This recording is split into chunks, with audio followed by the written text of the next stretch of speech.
생각해 보시면 일반 세상에서도 이런 이야기는 들을 수 있는 이야기입니다. 그런데 우리 그리스도인들에게 다른 점이 있다면 30절 말씀 때문에 그런 것입니다. 하나님의 성령을 근심하게 하지 말라. 그 안에서 너희가 구원의 날까지 인치심을 받았느니라. 이 말씀 때문에 동일하게 보이는 명령일지라도 우리 그리스도인들에게는 다르게 다가오는 것입니다. 왜냐하면 세상 사람들 안에는 성령이 역사하지 않습니다. 성령은 그리스도인들 안에서만 역사하는 것입니다. 그래서 우리가 실천적인 삶 4가지를 제대로 살지 않을 때 우리 안에 계시는 성령님께서 근심하시고 슬퍼하시는 것입니다.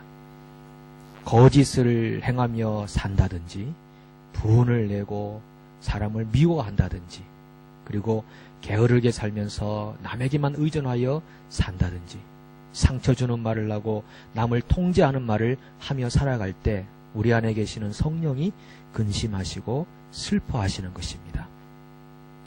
여러분, 어떤 사람을 그리스도인이라고 정의하겠습니까? 교회 출석하시는 분들, 그리고 기도하시는 분들, 봉사하시는 분들, 말씀을 선포하고 가르치는 분들, 이런 분들을 그리스도인이라고 정의하기에는 뭔가 부족한 면이 있습니다. 물론 그리스도인들은 그렇게 살아가지만 그렇게 사는 모든 분들을 진짜 그리스도인이라고 말할 수는 없습니다. 정말 그리스도인이라는 분은 확실한 증거가 있다면 그것은 내 안에 성령이 거하는 사람입니다. 이 로마서 8장 8절로 9절을 제가 한번 읽어보겠습니다. 육신에 있는 자들은 하나님을 기쁘시게 할 수 없느니라. 만일 너희 속에 하나님의 영이 거하시면 너희가 육신에 있지 아니하고 영에 있나니 누구든지 그리스도의 영이 없으면 그리스도의 사람이 아니라. 하나님의 영, 성령이 내주하지 않는 사람을 육신에 있는 자들이다, 이렇게 표현합니다. 성령이 내주하지 않는 사람들은 어떤 일을 해도 하나님을 기쁘시게 할 수가 없습니다. 어떤 선을 행해도, 어떤 신앙적 행위를 행해도 그 안에 성령이 계시지 않으면 절대 하나님을 기쁘시게 할 수 없습니다. 또 로마서 8장 14절 이렇게 말합니다. 무릇 하나님의 영으로 인도함을 받는 사람은 곧 하나님의 아들이라. 하나님의 아들들은 성령의 인도를 받아서 살게 되어 있다는 말씀이죠. 그래서 그리스도인들을 새롭게 한번 정의해 본다면 어떤 외적으로 보이는 부분들보다 더 근본적으로 성령이 내 안에 계시고 그 성령의 인도를 따라가는 사람, 그 사람을 정말 그리스도인이다라고 부를 수 있는 것입니다. 그렇다면 성령이 내 안에 계시다는 것을 어떻게 확신할 수 있습니까? 1차적으로 확신할 수 있는 것은 내가 하나님을 아버지라 부르고 예수님을 주님이라 부르는 것, 그것이 1차적인 확신입니다. 그런데 거기서 멈추면 안 됩니다. 1차적인 확신에서 2차적인 확신으로 나가야 되는데 그것은 삶의 변화입니다.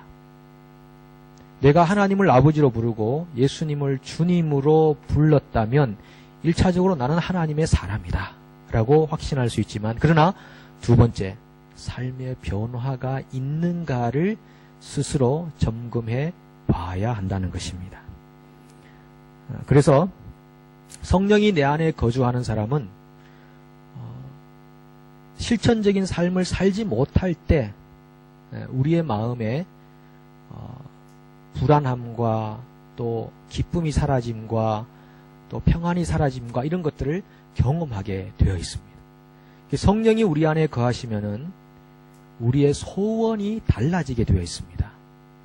10년 전이나 지금이나 내 마음의 소원은 여전하다, 내 삶의 변화는 없다, 이것은 내가 그냥 입술로만 하나님을 아버지라 그리고 예수님을 주님이라 부르고 있구나, 그렇다면 내가 정말 구원의 대상이 아니구나 라고 스스로 진단해 볼 수 있는 것입니다.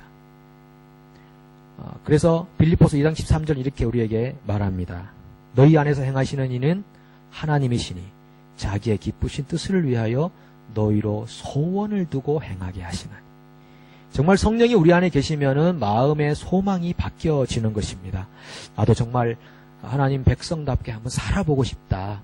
말씀 한번 제대로 묵상해보고 싶고, 말씀 제대로 한번 배워보고 싶고, 선한 일을 한번 해보고 싶고, 기도해보고 싶고, 그렇게 자꾸 마음의 소원이 바뀌어져 가는 것. 그것이 성령의 인도를 따라가는 하나님의 사람들의 삶의 특징인 것입니다. 그런데 한 가지 생각할 것이 있습니다. 우리 각자는 모두 예수를 주님으로 영접하게 된 시점이 다 다릅니다. 그리고 예수님을 영접했을 그 당시의 삶의 수준도 다 다릅니다. 우리가 하나님께 부름받고 그리스도인이 되었을 때의 상황을 100m 달리기 경주로 한번 생각해 보겠습니다. 이제 저 고린 지점이 100m에 있는데 내가 부름을 받았을 때 나는 이미 인격적인 면만을 생각해 본다면 이미 50m에 서 있는 분들도 계십니다. 어떤 분은 30m에 서 계시고 어떤 분은 0m에 서 계시고 어떤 분은 마이너스 20m에 서 계시는 분도 있습니다.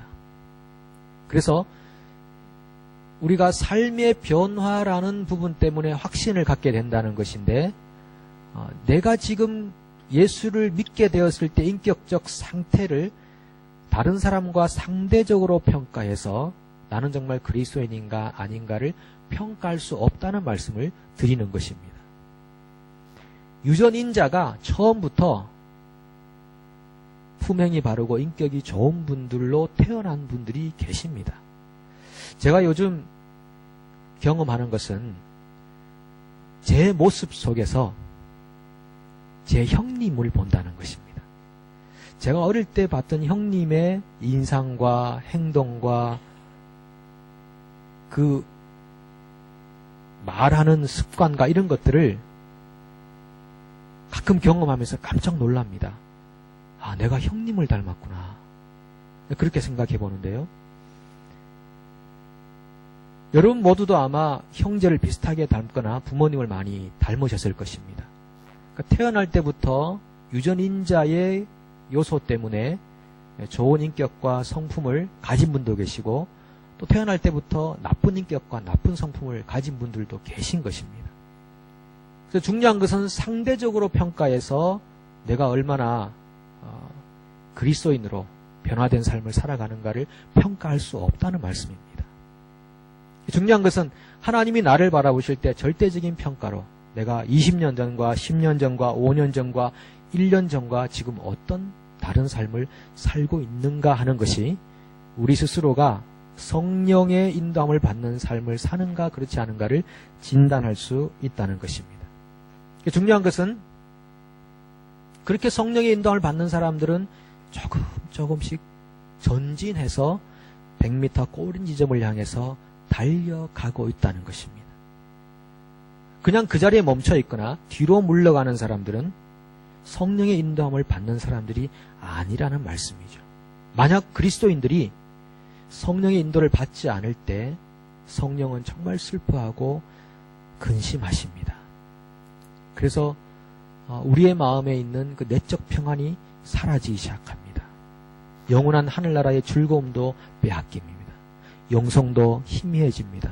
영감도 사라지고 마음도 단단해지고 딱딱해지고 얼굴도 굳어지기 시작하는 것입니다.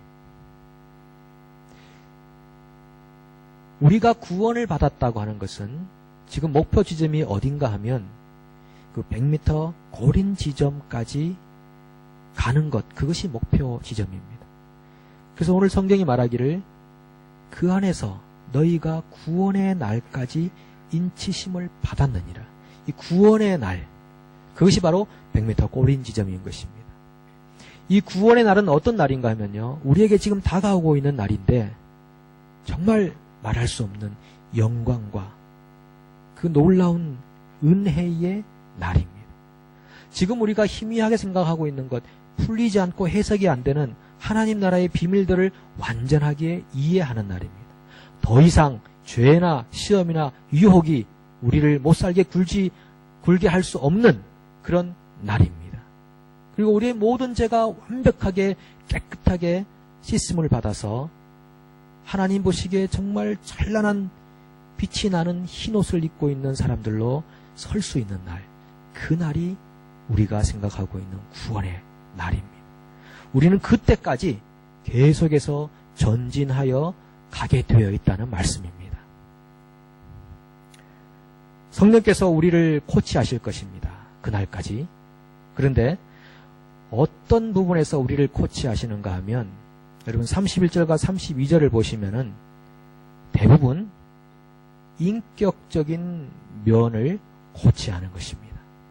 사람과의 관계면을 코치하는 것입니다. 악독함, 노함, 분냄, 떠드는 것, 비방, 악의, 친절, 불쌍히 여김, 용서, 이런 모든 단어들은 사람과 사람과의 관계 안에서 나타나고 있는 그런 단어들이죠. 그래서 우리에게 하시는 말씀이 해야 할 것이 있고 하지 말아야 할 것이 있다. 성령이 우리에게 말씀하는 겁니다. 이런 것들은 행하라. 이런 것들은 행하지 말라. 그런데 하지 말아야 할 것을 할 때 성령은 슬퍼하시고 해야 할 것을 하지 않을 때 또한 성령이 슬퍼하신다는 것입니다. 하지 말아야 할 것을 하는 것, 그것을 성경이 악독함과 분냄과 노함과 떠드는 것과 비방하는 것들, 악의와 함께 버리라, 이렇게 표현합니다. 이 단어들을 보시면요, 크게 두 가지로 나눌 수 있습니다.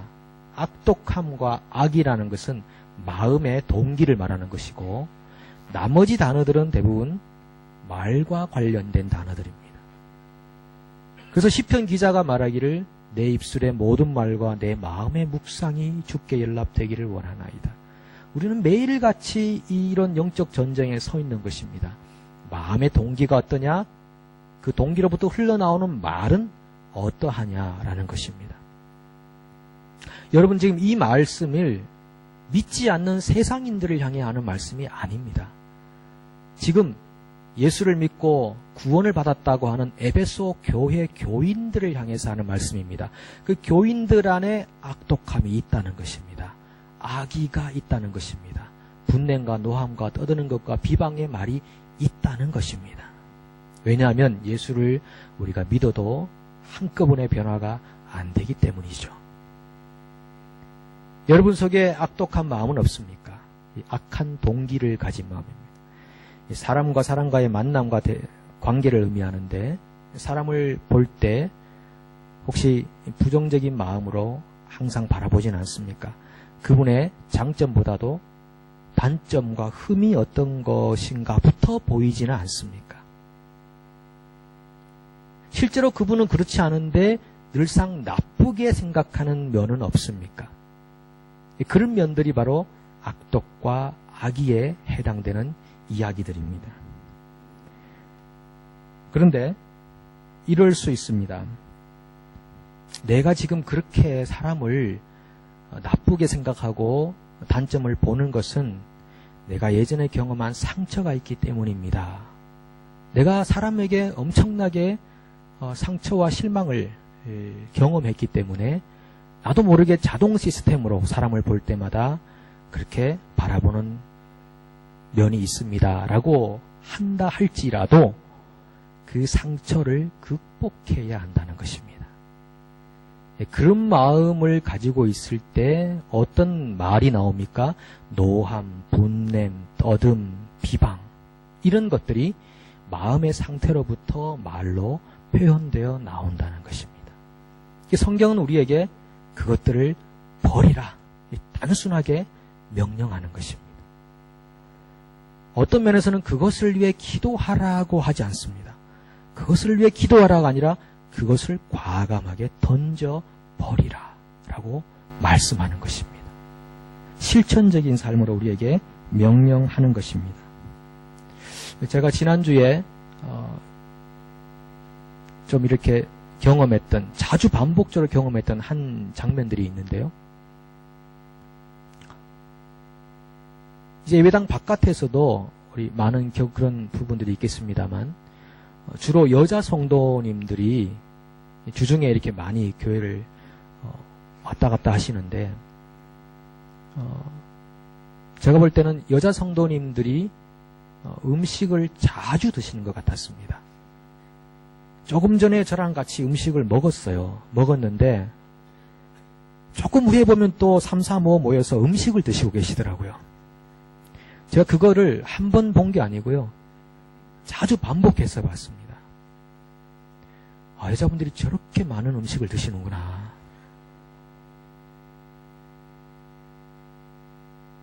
남자분들하고 좀 다른 면이 있는 것 같아요. 그런데도 살은 그렇게 많이 찌지 않았어요.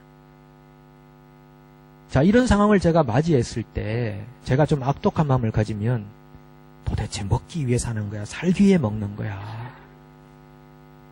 그렇게 굶주리셨나? 이렇게 좀 나쁘게 볼 수 있는데 제가 이런 생각을 하게 됐습니다. 얼마나 많이 에너지를 소비하셨으면은 저렇게 많이 드셔야 했을까? 이런 마음이 들더라고요. 그러니까 어떤 시각으로 어떻게 상대를 보고 사람을 보느냐에 따라서 그 사람과 나와의 관계가 새로워지는 겁니다. 만약 제가 악의를 가지고 그분들을 봤다면 저도 모르는 사이에 그분을 만났을 때 제 입에서 흘러나오는 말이 그분에게 상처가 되는 말을 줄 수 있는 겁니다. 이미 내 마음에서 그렇게 결정이 된 겁니다. 뭘 그렇게 교회 와서 기도하고 말씀 묵상하는 데 힘 안 쓰고 입으로 들어가는 데만 힘을 쓰시나. 그렇게 했으면 제가 저도 모르게 상처를 주는 말을 할 수 있다는 겁니다. 그러니까 마음의 동기가 뭐냐. 동일한 상황을 보면서도 그 상황을 바라보는 마음의 동기가 어디 있느냐에 따라서 우리의 말이 달라질 수 있다는 것이죠. 그래서 우리가 악독한 마음을 버리고 불순한 동기로 상황을 판단하는 것을 버리고 그 다음에 우리에게 적극적으로 행하라고 명령하는 단어가 3가지가 있는데 친절하게 하고 그리고 불쌍히 여기고 용서하라. 이 3가지를 우리에게 명령하는 겁니다. 소극적으로는 그냥 버리는 겁니다. 적극적으로는 이렇게 불쌍히 여기고 친절하고 용서하는 삶을 살아가는 겁니다. 여러분 정말 친절하게 살아가는 거 정말 우리에게 우리 자신에게도 굉장한 덕과 또 복을 경험하게 할 수 있는 것들입니다. 어떤 분들을 보면 이렇게 늘 인상이 이렇게 구겨져 있는 분들, 물론 뭐 집안에 우환이 있고 힘든 면이 있어서 그런 것은 충분히 이해합니다만 자기도 모르게 인상이 이렇게 구겨져 있는 분들이 계세요.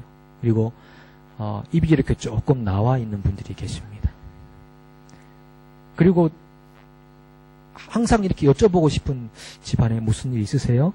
이렇게 여쭤보고 싶을 정도로 인상이 너무 이렇게 막 구겨져 있는 분들이 계시는데 그러면 대화가 굉장히 힘들어집니다. 말이 잘 안 나와요. 아이고 오늘은 또 무슨 일이 있어서 그러실까 이렇게 생각이 되는데 우리의 얼굴에서부터 친절한 면이 우리에게 필요하다는 거죠. 여러분도 경험하셨겠지만은 한국 사회가 굉장히 불친절하지 않습니까? 저도 몇 년 전에 한국 방문했다가 길을 잘 몰라서 지하 상가에 들어가서 길을 좀 물어봤습니다. 여기 좀 어디냐고 물어봤더니만 그분이 저쪽으로 가보세요. 그러더라고요. 저쪽으로 가보세요. 굉장히 놀랐습니다. 뉴질랜드 안에서 경험하지 못했던 일인데 제가 한국에 살 때도 그랬었나 할 정도로 너무 각박한 세상으로 이렇게 바뀌어져 있더라고요. 손짓도 하자고 이 얼굴로 그냥 저쪽으로 가보세요. 그런데 다시는 묻고 싶지 않은 생각이 들었습니다. 상처가 되더라고요. 그 버스비를 물으니까 난파 간첩인 것처럼 이렇게 쳐다보는 그런 시선 여러분 아시죠? 느낌 아시죠? 난파 간첩. 그리고 버스비도 말도 안 해줍니다. 내라는 말인지 말라는 말인지 너무 불친절한 그런 면이 혹시 나에게 있지 않은가를 생각해 보는 것입니다. 성경은 우리에게 서로 친절하게 대하라 라고 합니다. 여러분 친절하면 말 한마디 더 해보고 싶습니다. 왜 많은 분들이 여러분들에게 말을 안 거는지 아십니까? 생각해 보십시오. 왜 말을 안 걸겠습니까?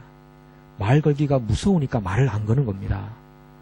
친절하면 말을 한 번 더 걸고 싶어지는 것입니다. 저는 저희 집에서 누가 시작했는지 모르겠는데요. 이런 일이 있습니다. 보통 이제 식사를 하고 양치질을 하는데 시간이 좀 비슷하지 않습니까? 근데 양치질을 하고 나면 꼭 컵에다가 물을 떠놓는 겁니다. 그 다음 사람이 양치질을 하라고. 누가 시작했는지 모르지만 저는 시작하지 않았습니다. 그런데 그것이 상대에게 굉장한 친절로 다가오는 거죠. 그런 부분들을 보면서 친절도 반복이 되면 습관이 되겠구나. 자동적으로 친절한 삶을 사는구나. 그런 것을 생각해 보면서 우리 그리스도인들에게 적극적으로 친절함이 필요하겠다는 것입니다. 그 다음에 서로 불쌍히 여기라. 그렇게 성경이 우리에게 명령합니다. 여러분, 우리 다 사실 불쌍한 사람들 아닙니까? 물론 그리스도가 있기 때문에 희망이 있고 소망이 있는 사람이어서 불쌍하지는 않죠. 그러나 생각해 보면 정말 불쌍한 분들입니다. 저는 한 번씩 울컥하는 마음이 있습니다. 가만히 생각해 보면 참 불쌍한 분들이구나. 제 아내도 불쌍하고 제 아이들도 불쌍하고 우리 성도님들도 가만히 생각해 보면 참 불쌍하다. 그럴 때마다 제 마음이 울컥울컥거립니다. 조국을 다 떠나왔잖아요, 여러분. 지금 여기 좋은 공기 마시고 바닷가 빛이 거닐기도 하시고 푸른 나무도 보시지만 우리가 한국에서 누렸던 것들을 못 누리는 것이 얼마나 많이 있습니까? 친척, 형제들 보지 못하는 것, 그리고 우리가 이 말을 자유롭게 사용하면서 살 수 있는 것들, 그리고 대중교통이 너무 잘 돼 있으니까 어디든지 마음만 먹으면 다 갈 수 있는 그런 부분들을 생각해 보면 참 불쌍하다라는 생각을 해봅니다. 여러분, 여기 오셔서 좀 서러움 당한 것 있지 않습니까? 소수민족이라고 무시당한 적도 많이 있으실 겁니다. 컴플레인 하려고 해도 언어에 문제가 있으니까 컴플레인을 자주 못합니다. 거기서 몇 마디 해버리면 기가 죽어버리고요. 내가 몇 마디 했는데 파든 그래버리면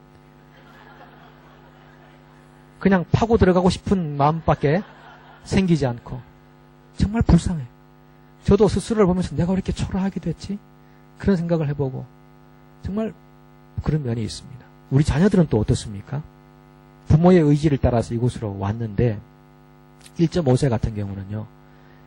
얘 영어를 잘 모르잖아요. 초등학교 때 오든 중학교 때 오든 간에.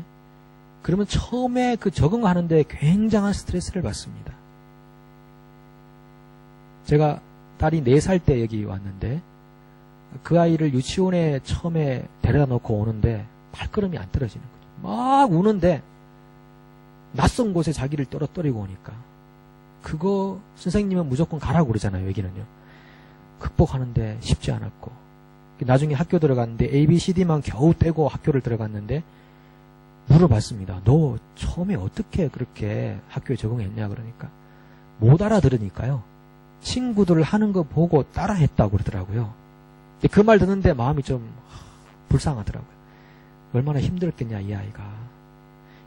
우리 자녀들이 다 그런 과정을 겪었을 것입니다. 여기서 태어난 애들도 자기가 키위인 줄 알고 살아가다가 청소년이 되면은 머리도 새까맣고 눈도 노랗지 않고 그런 걸 보면서 정체성 혼란을 겪는다고 그러잖아요.